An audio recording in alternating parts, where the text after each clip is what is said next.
Welcome to A edu और ए edu के हमारे इस यूट्यूब चैनल में आप सभी का स्वागत है। तो साइंस के अंतर्गत हम लोग बायोलॉजी को पढ़ रहे थे, लेकिन आज से हम लोग फिजिक्स के चैप्टर को भी शुरुआत करने जा रहे हैं।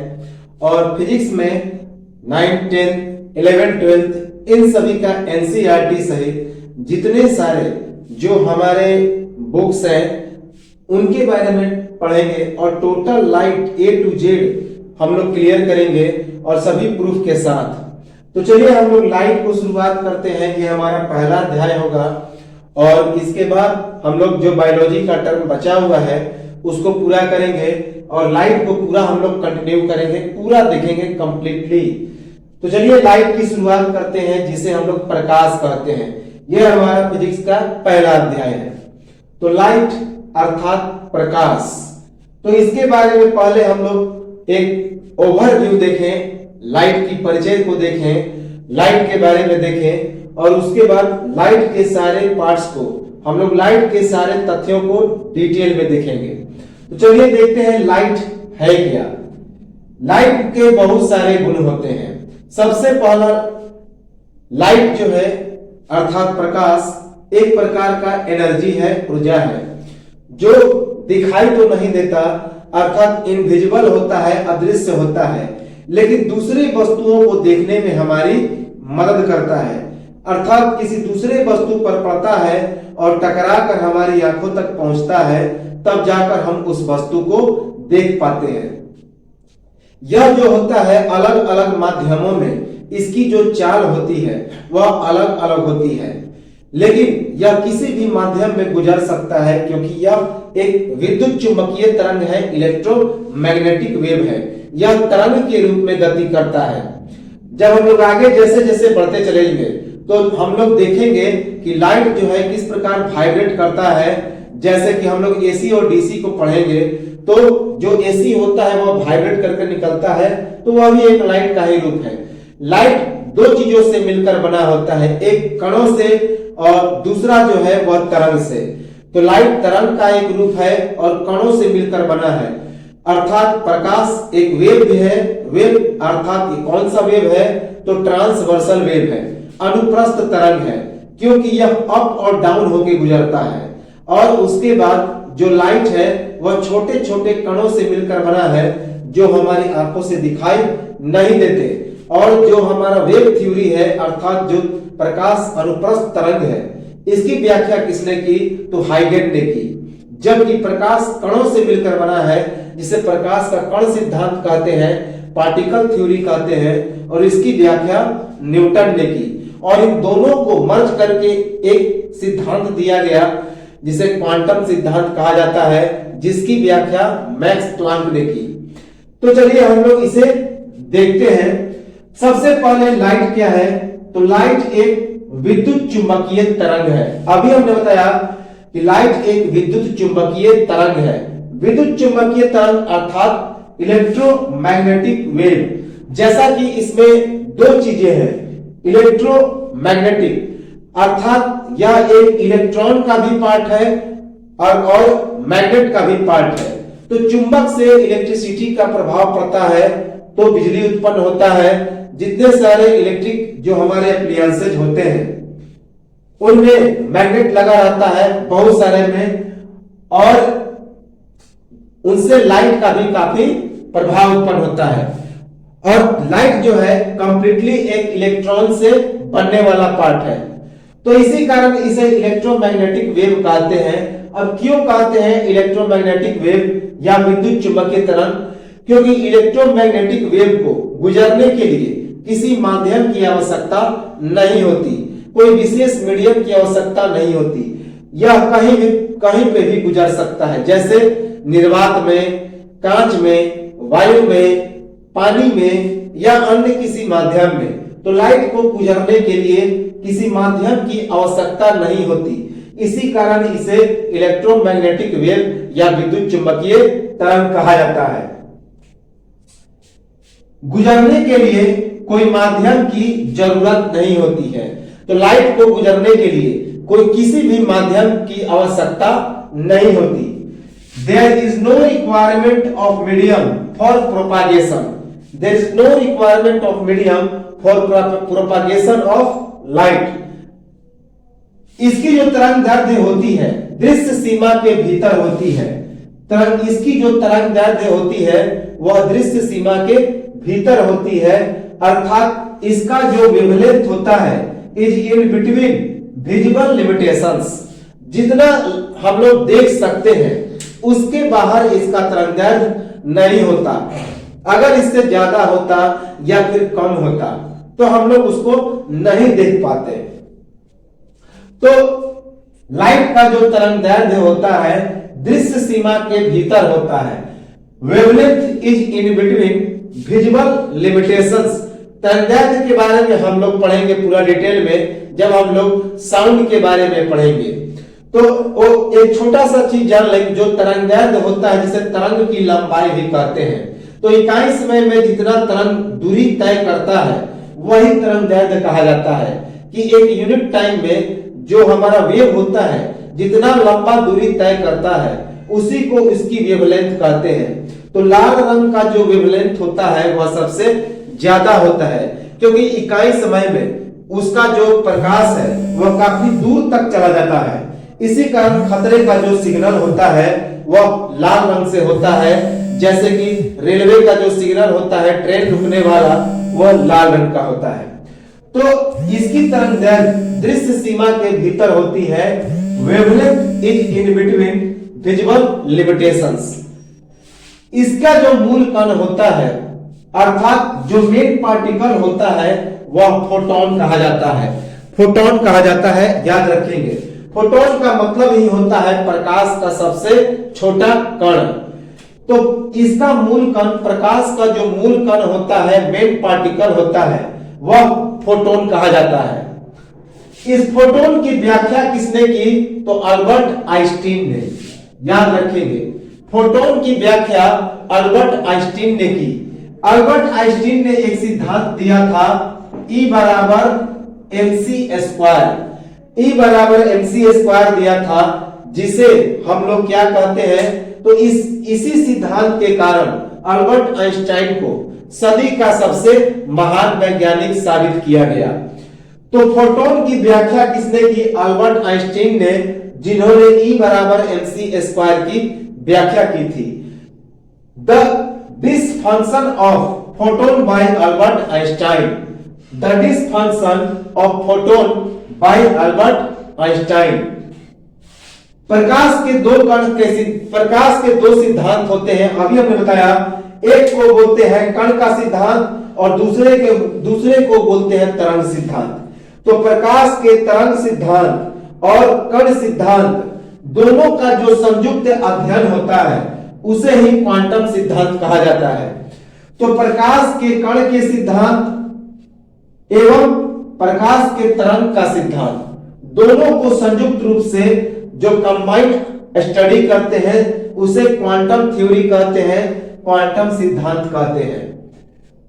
The theory in which we study about the combined knowledge of particle theory and wave theory of light is called quantum theory. The theory in which we study about the combined knowledge of particles theory and wave theory of light is called quantum theory. याद रखेंगे, light जो है एक विद्युत चुंबकीय तरंग है। तो विद्युत चुंबकीय तरंग है, अभी हमने बताया कि लाइट क्या है? तो इलेक्ट्रोमैग्नेटिक वेव है, विद्युत चुंबकीय तरंग है। तो 7 प्रकार के विद्युत चुंबकीय तरंग होते हैं और उन्हीं 7 में से जो हमारा दृश्य प्रकाश है, विजिबल लाइट है, वह भी एक विद्युत चुंबकीय तरंग है। तो याद रखेंगे कि विद्युत चुंबकीय तरंग कितने प्रकार के होते हैं? तो 7 प्रकार के, जैसे कि अल्फा, गामा, बीटा, एक्स किरणें, विजिबल लाइट। तो ये सभी जो है इलेक्ट्रोमैग्नेटिक वेव है। तो उसी में इन 7 विद्युत चुंबकीय तरंगों में प्रकाश भी एक विद्युत चुंबकीय तरंग है, इलेक्ट्रोमैग्नेटिक वेव है। तो 7 प्रकार के विद्युत चुंबकीय तरंग होते हैं, जैसे दृश्य प्रकाश, एक्स किरणें, गामा किरणें, रेडियो तरंगे, अल्फा किरणें, बीटा किरणें इत्यादि। तो 7 प्रकार के विद्युत चुंबकीय तरंग होते हैं, जैसे कि दृश्य प्रकाश, एक्स किरणें, गामा किरणें, रेडियो किरणें, अल्फा किरणें, बीटा किरणें इत्यादि। Electromagnetic wave are of 7 types.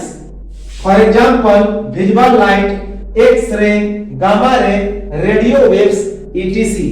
So there are 7 types of electromagnetic wave such as visible light, X-rays, gamma rays, radio waves, alpha rays, beta rays, etc. यह एक अनुप्रस्थ तरंग भी है। यह एक अनुप्रस्थ तरंग है। जब हम लोग साउंड के बारे में पढ़ेंगे तो वहां देखेंगे कि 2 प्रकार की तरंगे होती हैं।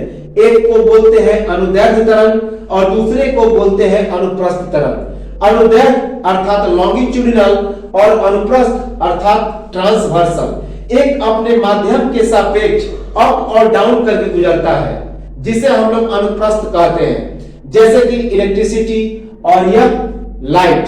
लेकिन दूसरा जो होता है अपने माध्यम के सापेक्ष दाएं या बाएं सीधे गुजरता है, कंप्रेशन और रेयरफैक्शन के माध्यम से, संपीड़न और विवलन के माध्यम से, जिसे हम लोग अनुदैर्ध्य कहते हैं। जैसे कि साउंड क्या है? तो अनुदैर्ध्य तरंग है। तो ठीक इसके विपरीत जो लाइट है वह एक अनुप्रस्थ तरंग है। क्यों? क्योंकि वह अपने माध्यम के सापेक्ष अप और डाउन करके गुजरता है, इसी कारण इसे अनुप्रस्थ तरंग कहते हैं। अपने माध्यम के सापेक्ष ऊपर और नीचे की गति करके यह लाइट गुजरता है, इसी कारण इसे अनुप्रस्थ तरंग कहा जाता है। याद रखेंगे, यह पूछा गया फैक्ट है कि जो लाइट है वह किस प्रकार का तरंग है। तो एक तो विद्युत चुंबकीय तरंग है अर्थात इलेक्ट्रोमैग्नेटिक वेव है, और दूसरा अनुप्रस्थ तरंग है अर्थात ट्रांसवर्सल वेव है। याद रखेंगे, क्योंकि यह अपने माध्यम के सापेक्ष ऊपर और नीचे की ओर गति करता है। इसका मुख्य कार्य क्या है? किसके कारण यह कार्य करता है? तो लाइट जो है वह विद्युत क्षेत्र और चुंबकीय क्षेत्र के दोलन के कारण कार्य करता है। तो अभी हमने ये चीजें बता दिया, इसी कारण इसका नाम रखा गया है इलेक्ट्रोमैग्नेटिक वेव। अर्थात यह इलेक्ट्रॉन अर्थात विद्युत और मैग्नेटिक अर्थात चुंबकीय क्षेत्र दोनों के दोलन के कारण करता है। जब ये दोनों ऑस्किलेट होते हैं, वाइब्रेट करते हैं, तो लाइट की उत्पत्ति होती है। और यह व्याख्या इसी में है, E बराबर mc स्क्वायर, अल्बर्ट आइंस्टाइन के द्वारा दिया गया। तो इसका जो मुख्य कार्य है विद्युत क्षेत्र और चुंबकीय क्षेत्र के दोलन के कारण है। Its main function is due to the oscillation of magnetic field and electric field. Its main function is due to the oscillation of magnetic field and electric field. तो यह जो हमने देखा कि यह जो अनुप्रस्थ तरंग है कि जितना ऊपर जाता है उतना ही नीचे की ओर आता है। ऊपर वाले को हम लोग क्रेस्ट बोलते हैं और नीचे वाले को ट्रफ बोलते हैं। तो क्रेस्ट ट्रफ होते होते यह आगे बढ़ता है और इसी कारण यह एक अनुप्रस्थ तरंग है। तो एक आधे चक्कर ऊपर और आधे चक्कर नीचे को एक हम लोग क्या बोलते हैं? तो उसका वेवलेंथ कहते हैं, अर्थात एक साइकिल बोलते हैं। तो इसे हम लोग साउंड में पूरा डिटेल में पढ़ेंगे। इसके संचरण के लिए किसी माध्यम की आवश्यकता नहीं होती, यह निर्वात में भी गुजर सकता है। तो इसके जो संचरण होता है उसके लिए किसी माध्यम की आवश्यकता नहीं होती, यह निर्वात में भी गुजर सकता है। निर्वात का मतलब होता है जहां हवा भी मौजूद नहीं होता।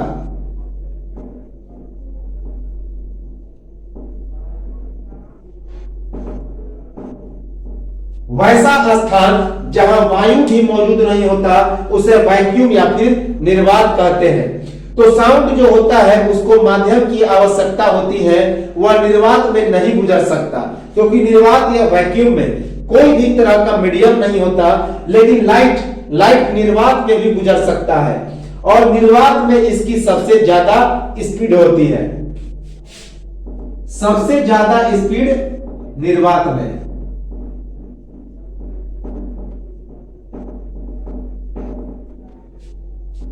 तो निर्वात में भी यह गुजर सकता है और निर्वात में ही सबसे ज्यादा इसकी स्पीड होती है।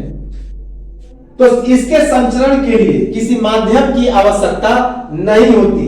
यह निर्वात में भी आसानी से गुजर सकता है। याद रखेंगे, निर्वात अर्थात जहां हवा भी मौजूद नहीं, और निर्वात में ही इसकी सबसे ज्यादा स्पीड होती है, सबसे ज्यादा चाल निर्वात में। There is no requirement of medium for propagation of light. It also goes into the vacuum. So there is no requirement of medium of propagation of light. It also goes into the vacuum. इसकी चाल कितनी होती है निर्वात या फिर वायु में? निर्वात या फिर वायु में, दोनों में इसकी चाल 3 लाख मीटर प्रति सेकंड होती है। तो 3 लाख किलोमीटर प्रति सेकंड इसकी स्पीड होती है निर्वात में या फिर वायु में। स्पीड इन वैक्यूम और एयर 3 लाख किलोमीटर पर सेकेंड। 3 लाख किलोमीटर पर सेकेंड इसकी जो स्पीड होती है कहां पे? वैक्यूम में या फिर एयर में। मनुष्य की आंखें विद्युत चुंबकीय विकिरण के जिस भाग के प्रति संवेदनशील होती है उसे ही दृश्य प्रकाश कहते हैं। तो इंपॉर्टेंट है कि मनुष्य की आंखें विद्युत चुंबकीय विकिरण के जिस भाग के प्रति ज्यादा संवेदनशील होती है उसे ही हम लोग दृश्य प्रकाश कहते हैं। अर्थात जितने अमाउंट का लाइट हमारे आंखों में पहुंचता है ताकि आसानी से किसी वस्तु को देख सके, और वही लाइट हमारे ब्रेन तक पहुंचता है, यह सिग्नल भेजता है जितना कि हमारा माइंड उस सिग्नल को पकड़ सके। तो उतना ही उसी को हम लोग क्या कहते हैं? दृश्य प्रकाश कहते हैं, विजुअल लाइट कहते हैं। क्योंकि जब हमारी आंखों में ज्यादा लाइट प्रवेश करता है तो हमारी आंखें उसे संवेदित करने के लिए क्या होती है? तो अक्षम हो जाती है, आंखें बंद हो जाती है। और डिम लाइट में भी वह अक्षम होती है। तो वह दोनों दृश्य प्रकाश नहीं है, लेकिन जितना प्रकाश मनुष्य की आंखें विद्युत चुंबकीय विकिरण के प्रति संवेदनशील करती है वही हमारी दृश्य प्रकाश कही जाती है, विजुअल लाइट कही जाती है। तो मनुष्य की आंखें विद्युत चुंबकीय विकिरण के जिस भाग के प्रति संवेदनशील होती है उसे दृश्य प्रकाश कहते हैं।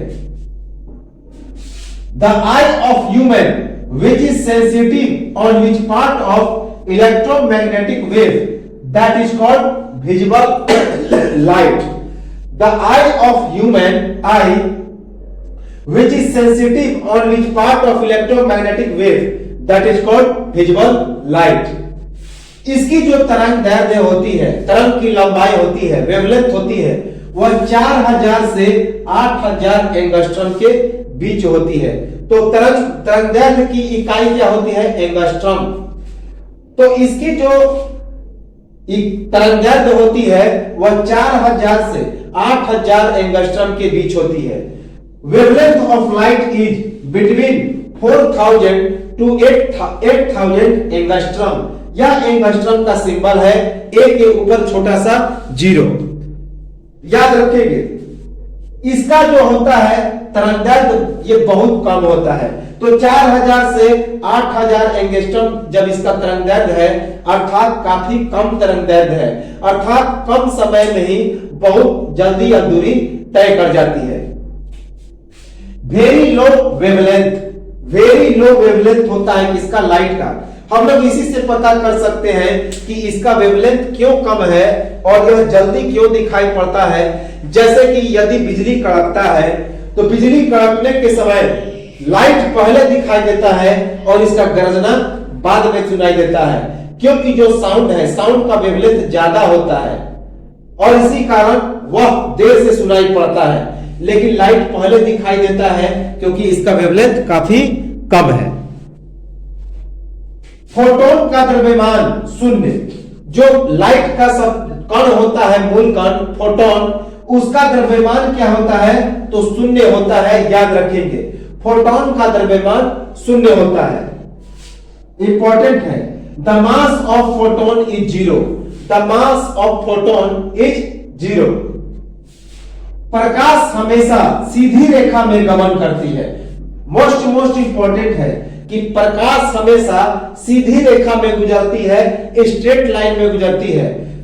तो light always travels in straight line, light always travels in straight line.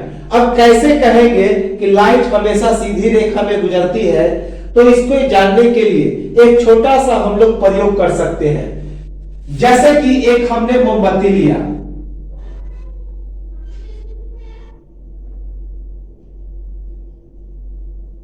इस मोमबत्ती के सामने एक छोटा सा पाइप रख दिया, एक खोखला पाइप है। उस पाइप के सामने जब हम लोग आंख रखेंगे तो वह लाइट दिखाई देगा, लेकिन जैसे जैसे मोमबत्ती गलना प्रारंभ होगा तो यह लाइट खसक कर यहां पे चलेगा। उसके बाद यह जो हमारा लाइट है वह इस पाइप के माध्यम से दिखाई देना बंद हो जाएगा, जिस कारण हम लोग कह सकते हैं कि जब तक इस पाइप के सामने लाइट की किरणें आ रही थी तो हम आंखों से उसे देख सकते थे, लेकिन जैसे ही यह लाइट की किरण हमारी पाइप से नीचे चली गई तो वह दिखाई देना बंद हो गया। इससे ऐसा पता चलता है कि प्रकाश की किरणें हमेशा सीधी रेखा में गुजरती है, याद रखें। तो प्रकाश हमेशा सीधी रेखा में गुजरती है, light always travels in the straight line. प्रकाश एक ऊर्जा का रूप है जो खुद अदृश्य होते हुए भी दूसरे वस्तुओं को दृश्यमान बनाता है। तो प्रकाश ऊर्जा का एक रूप है जो खुद अदृश्य होते हुए भी दूसरे वस्तुओं को दृश्यमान बनाता है, याद रखेंगे। Light is A form of energy which is invisible but make visible to other objects, याद रखेंगे।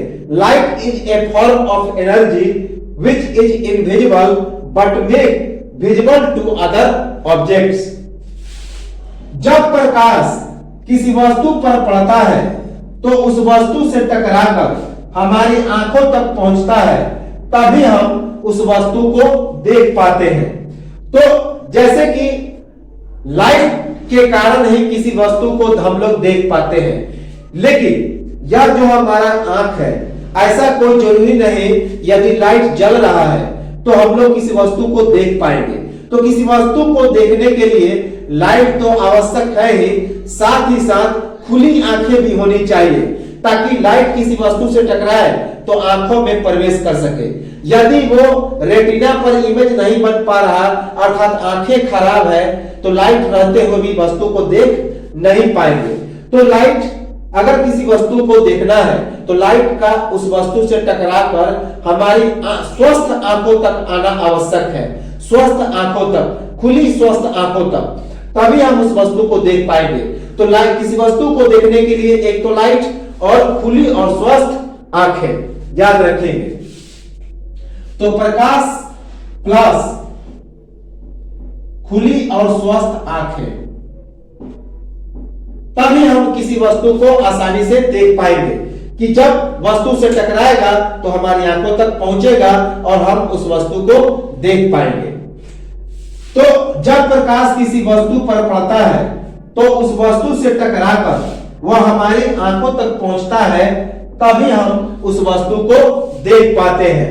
जैसे कि यदि यहाँ पे कोई वस्तु है, यहां से लाइट आता है, यह हमारी आंखों तक पहुंचेगा, तब हम उस वस्तु को देख पाएंगे। अंधेरे में इसलिए नहीं देख पाते क्योंकि लाइट टकरा के हमारे आंखों तक नहीं पहुंच पाता। When light reflects through an object and it reaches to our eye, then we see that object. When light travels through object and it reaches to our eye, then we see that object. प्रकाश किरणों की प्रकृति तरंग एवं कण दोनों के समान है, मतलब इसकी जो प्रकृति है वह दोहरी प्रकृति है। अर्थात जो प्रकाश की विकिरण है उसकी प्रकृति कैसी है, तो तरंग और कण दोनों के समान है। अभी हमने ये चीजें डिस्कस किया कि प्रकाश की प्रवृत्ति, प्रकाश की जो हमारी प्रकाश की विकिरण की जो प्रकृति है वह तरंग और कण दोनों के समान है। इसका मतलब है कि इसकी जो प्रकृति है वह दोहरी है, याद रखेंगे, ड्यूअल नेचर है। The nature of light rays are like wave and particles, it means it has dual nature. याद रखेंगे, the nature of light rays are like wave and particles, it means it has dual nature. प्रकाश के तरंग सिद्धांत का प्रतिपादन किसने किया, तो जर्मन विद्वान हाइगेंस ने। इंपॉर्टेंट है, कब किया, 1678 में। तो प्रकाश के तरंग सिद्धांत का प्रतिपादन किसने किया, तो जर्मनी का एक महत्वपूर्ण विद्वान, महत्वपूर्ण भौतिक शास्त्री जिसका नाम था हाइगेंस। तो 1678 ईस्वी में प्रकाश के तरंग के सिद्धांत का प्रतिपादन किसके द्वारा किया गया, तो जर्मन विद्वान हाइगेंस के द्वारा। याद रखेंगे, wave theory of light was proposed by German scientist Huygens in 1678. Wave theory of light was proposed by German scientist Huygens in 1678, 1678 ईस्वी में। पानी में प्रकाश की चाल कितनी होती है, तो 2.10 के पावर 8 मीटर प्रति सेकेंड। कांच में प्रकाश की चाल 2 गुना 10 के पावर 8 मीटर प्रति सेकेंड। तेल में प्रकाश की चाल 2.04 गुना 10 के पावर 8 मीटर प्रति सेकेंड। जबकि रॉक साल्ट तथा नाइलॉन में प्रकाश की चाल 1.96 गुना 10 के पावर 8 मीटर प्रति सेकेंड। तो याद रखेंगे कि पानी में प्रकाश की चाल कितनी होती है, तो 2.25 गुना 10 के पावर 8 मीटर प्रति सेकेंड। कांच में प्रकाश की चाल 2 गुना 10 के पावर 8 मीटर प्रति सेकेंड। तेल में प्रकाश की चाल 2.04 गुना 10 के पावर 8 मीटर प्रति सेकेंड। जबकि रॉक साल्ट तथा नाइलॉन में प्रकाश की चाल 1.96 गुना 10 के पावर 8 मीटर प्रति सेकेंड होता है। The speed of light in water 2.25 into 10 to the power 8 metre प्रति सेकेंड। The speed of light in glass 2 into 10 to the power 8 metre प्रति सेकेंड। The speed of light in wire 2.04 into 10 to the power 8 metre प्रति सेकेंड। Whereas the speed of light in nylon and rock salt is 1.96 into 10 to the power 8 metre पर second. प्रकाश की चाल का पता किसने लगाया, तो रीमर ने। प्रकाश की चाल का पता रीमर नामक वैज्ञानिक के द्वारा लगाया गया। कैसे, तो बृहस्पति ग्रह की सहायता से, गैनीमीड नामक उपग्रह से। तो बृहस्पति का सबसे बड़ा उपग्रह है गैनीमीड। तो उसी गैनीमीड की सहायता से किसका पता लगाया गया, तो प्रकाश की चाल का पता लगाया गया। किसने लगाया, तो रीमर नामक वैज्ञानिक ने। याद रखेंगे कि प्रकाश की चाल का पता रीमर नामक वैज्ञानिक ने बृहस्पति ग्रह की सहायता से गैनीमीड नामक उपग्रह से लगाया। बृहस्पति का एक उपग्रह है गैनीमीड, तो उसी की सहायता से रीमर नामक वैज्ञानिक ने प्रकाश की चाल का पता लगाया। The speed of light was proposed by Reamer with the help of Ganymede satellite of Jupiter planet. The speed of light was proposed by Reamer with the help of Ganymede satellite of Jupiter planet. प्रकाश के कण सिद्धांत का प्रतिपादन Newton के द्वारा किया गया। जिस प्रकार तरंग सिद्धांत का प्रतिपादन हाइगेंस के द्वारा किया गया, उसी प्रकार प्रकाश के कण के सिद्धांत का प्रतिपादन किसके द्वारा किया गया, तो सर आइजैक न्यूटन के द्वारा। प्रकाश के कण के सिद्धांत का प्रतिपादन सर आइजैक न्यूटन के द्वारा किया गया। The particles theory of light was proposed by sir Isaac Newton. The particles theory of light was proposed by sir Isaac Newton. प्रकाश के क्वांटम सिद्धांत का प्रतिपादन किसके द्वारा? तो मैक्स प्लांक के द्वारा। इंपॉर्टेंट है, प्रकाश के क्वांटम सिद्धांत की व्याख्या किसने की? तो इसका प्रतिपादन मैक्स प्लांक ने किया था। इसी मैक्स प्लांक ने ग्रहों के गति के नियम के बारे में भी जानकारी बताया था। The quantum theory of light was proposed by Max Planck. The quantum theory of light was proposed by Max Planck. तो यह तो था हमारा लाइट का कुछ इंपॉर्टेंट फैक्ट।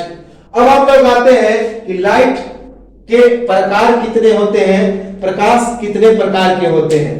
तो उसको जानने से पहले हम लोग समझें कि प्रकाश जो होता है उसे हम लोग किरण कहते हैं, प्रकाश पुंज कहते हैं, किरण पुंज कहते हैं। क्यों कहते हैं?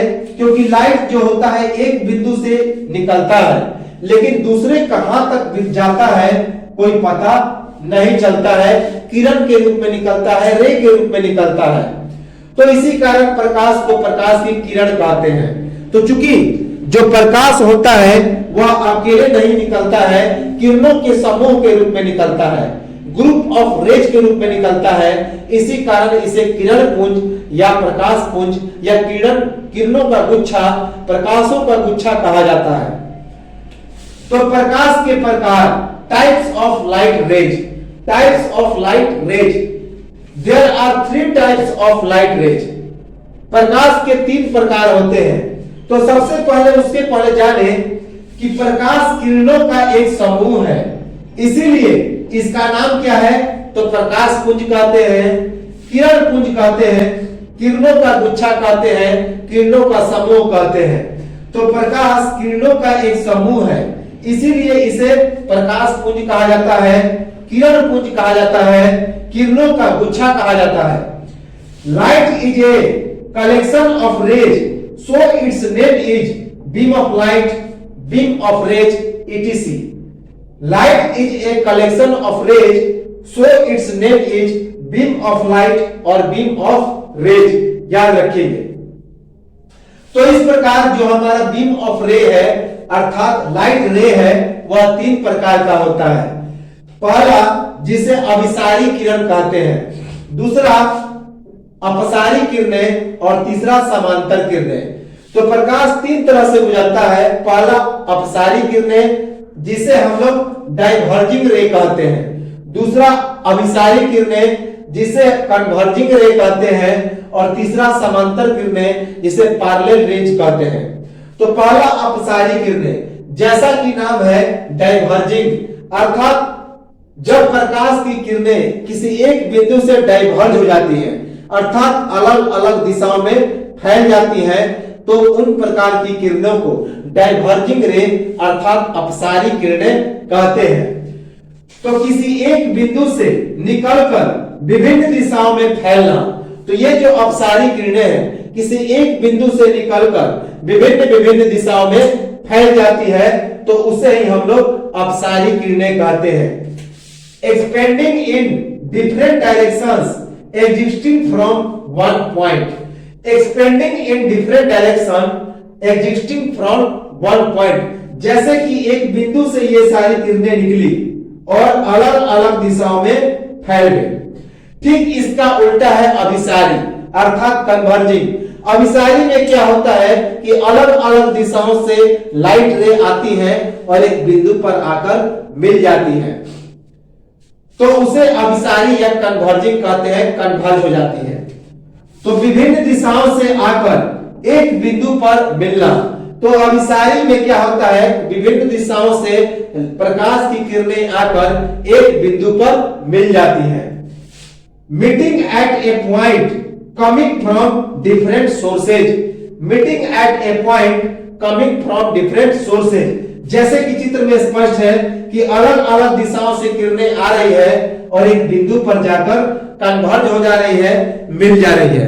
तो ये सभी जो किरणें हैं अभिसारी किरणें हैं।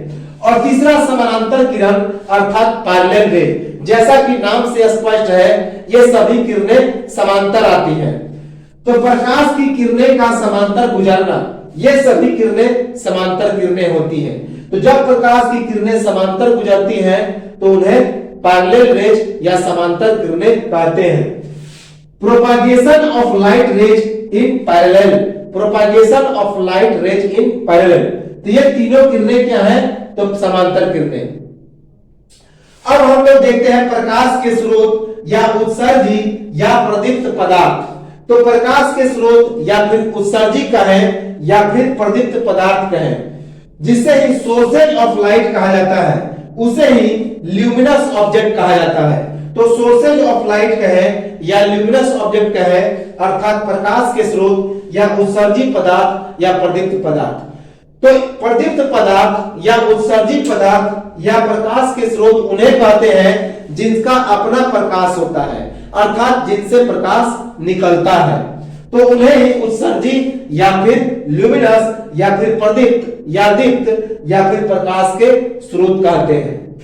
जिन वस्तुओं का अपना प्रकाश होता है वे प्रकाश के स्रोत या उत्सर्जी या प्रदीप्त या दीप्त पदार्थ कहे जाते हैं, जबकि जिन वस्तुओं का अपना प्रकाश नहीं होता वे अनुत्सर्जी या अदीप्त पदार्थ कहे जाते हैं। तो जिन वस्तुओं का अपना प्रकाश होता है वे उत्सर्जी पदार्थ या प्रकाश के स्रोत कहे जाते हैं या प्रदीप्त पदार्थ कहे जाते हैं या दीप्त पदार्थ कहे जाते हैं। लेकिन जिन वस्तुओं का अपना प्रकाश नहीं होता वे अदीप्त पदार्थ या अनुत्सर्जी पदार्थ कहे जाते हैं। Those objects which have all light are called luminous or sources of light, whereas those objects which have no their own light are called non-luminous object. So those objects which have own light are called luminous or sources of light, whereas those objects which have no own light are called non-luminous light.